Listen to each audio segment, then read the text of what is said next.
耶，不赖，没睡好呢。你还说呢，每天早上都骚扰我，都不能睡个好觉。怎么了嘛？晚上凌晨2、3点都还不睡，居然还让我陪你看恐怖片。睡不着了嘛？睡不着，你不会自己看吗？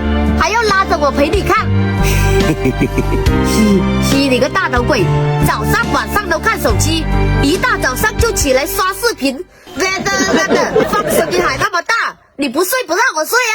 哦，有一天早上我还拿那个音响放我耳边，我可以 app 你 app 个鬼啊 app 你这个 app 得了吗？2分钟都不到还 app。耶，不赖呐，2分钟都不到了呢。下次我只播放1分钟就好了，好不好？你最好别放了，难听死了。那下次只放59秒就好了。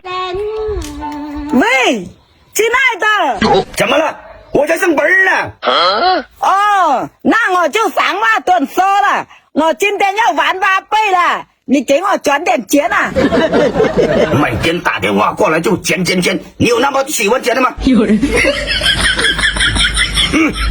是啊，因为钱可以解决99%的烦恼啊！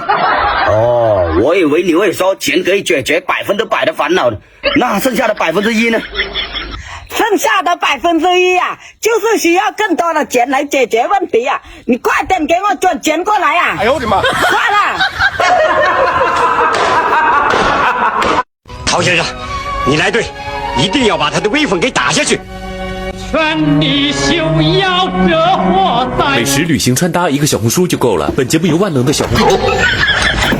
你干什么？这个干得好好的广告又出来了，你也干点气啊！这个电视，那你就不要看了，你抢我电视干什么？假的是算好了，等下我拿去烧了。哎呦我的妈！你自己拿去修啊！我修自己修吧，以后我也不看了。不要。来，有架你都不架，在旁边的说话呀。那我来打，你在旁边说。来。这怎么打？跑得快，一张牌打一次，来不来啊？来呀！今天我就把你们2个打晕。有人炸？